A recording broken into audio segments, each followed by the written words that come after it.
এখন আমার পাও গেছে, আমি বুঝতেছি আমার কেমন লাগে। আমরা অনেক বড় পাপী, এই রাষ্ট্রের কাছে আমরা বোঝা হয়ে গেছি। ডক্টর এখনো বলে তোমাদের গুলি কে খাইতে বলছে? তো আমাদের রক্তের উপর পাড়া দিয়ে আপনাদেরকে বিভিন্ন উপদেষ্টা বানালাম, আমাদের উপরে এখন আপনারা টর্চারিং করেন। এখনই এই অবস্থা, পরবর্তীতে আমাদের কে দেখবে? মানে আমার মনের অনুভূতি কি আমি বুঝি, মানে যার হাত যাবে, পা গেছে, হাত পা গেছে, তারাই বুঝতেছে তাদের এখন কেমন অনুভূতি। এখন বিষয়টা এখন আমাদের মনে হচ্ছে কি আমরা অনেক বড় পাপী, এই রাষ্ট্রের কাছে আমরা বোঝা হয়ে গেছি। এখন তারা কি চাচ্ছে আমাদের নিয়ে, কি আর কি করবে তারা? রং তামাশা শুরু করছে।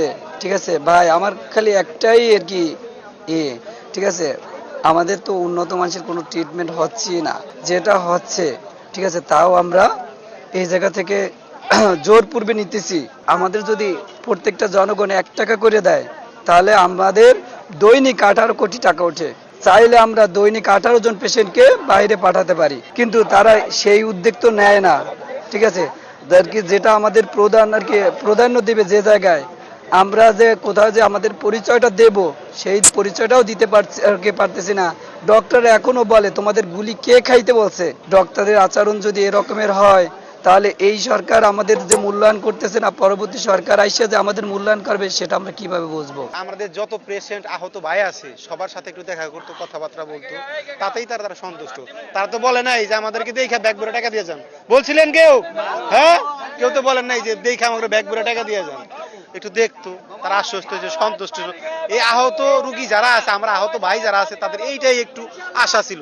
তো তাদের সাথে দেখা সাক্ষাৎ না করে তারা যখন নিচে আসছে তার সাথে দেখা করতে, তো তাদের যারা পিএস ছিল তারাই নাকি আমাদের আহত ভাইয়ের উপরে টর্চারিং করছে, মারছে, একজন গাড়ি তুলে দিছে উপরে। তো এটা কি?